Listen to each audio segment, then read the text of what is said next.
حضرت محمد مصطفیٰ مرزا غلام احمد کی احمد کی جماعت احمدیہ عالمگیر جماعت احمدیہ جنگ انسانیت نعرہ تکبیر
آنر ہے وہ بھی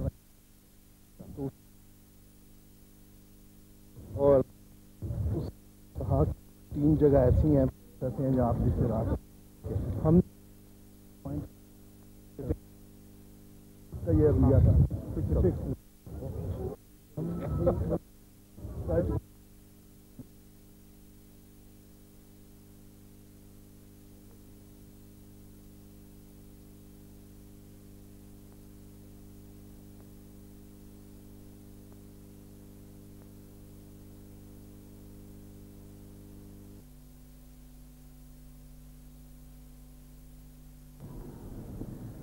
السلام علیکم ورحمۃ اللہ وبرکاتہ. اذان دے دیں.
أشهد أن لا إله إلا الله وحده لا شريك له وأشهد أن محمدا عبده ورسوله أما بعد فأعوذ بالله من الشيطان الرجيم بسم الله الرحمن الرحيم الحمد لله رب العالمين الرحمن الرحيم مالك يوم الدين إياك نعبد وإياك نستعين اهدنا الصراط المستقيم صراط الذين أنعمت عليهم غير المغضوب عليهم ولا الضالين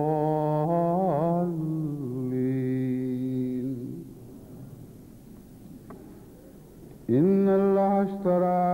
من المؤمنين أنفسهم وأموالهم بأن لهم الجنة يقاتلون في سبيل الله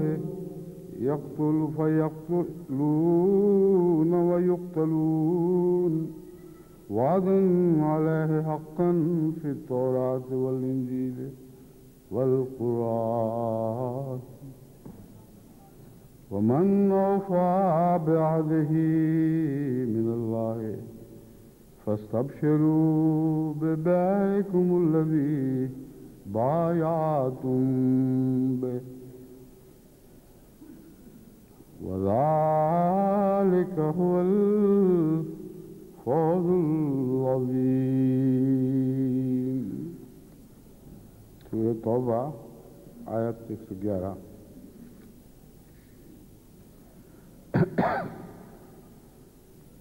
یہ آیت کریمہ جس کی میں نے تلاوت کی ہے اس میں توبہ کا بھی مضمون ہے اور ہجرت کا بھی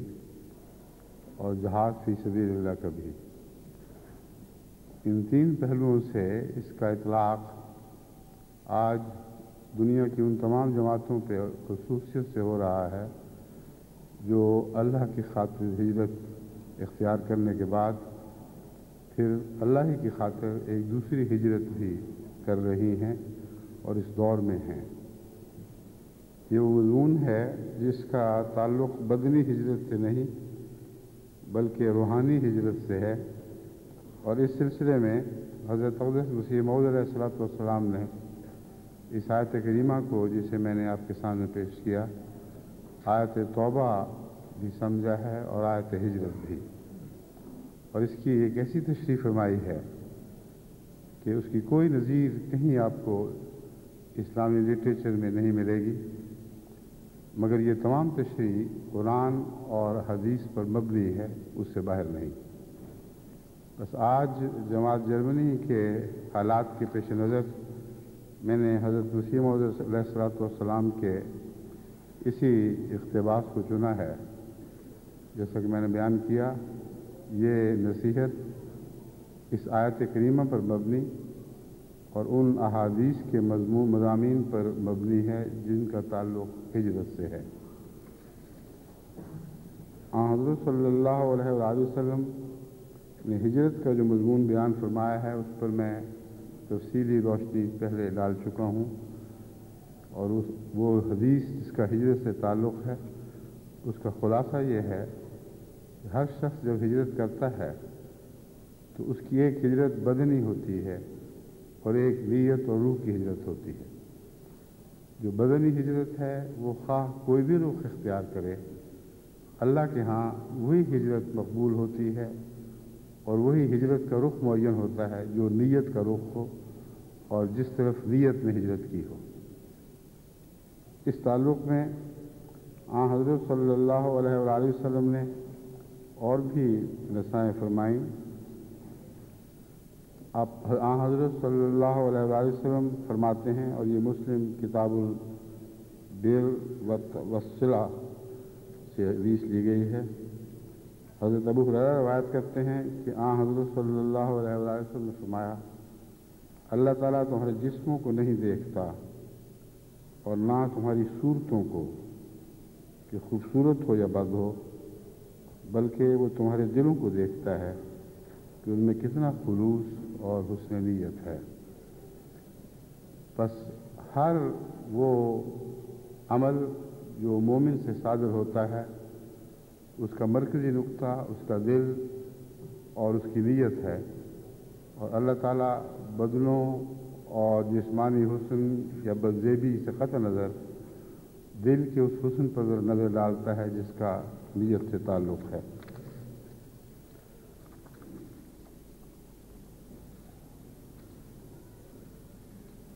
حضرت مسیح موعود علیہ السلام نے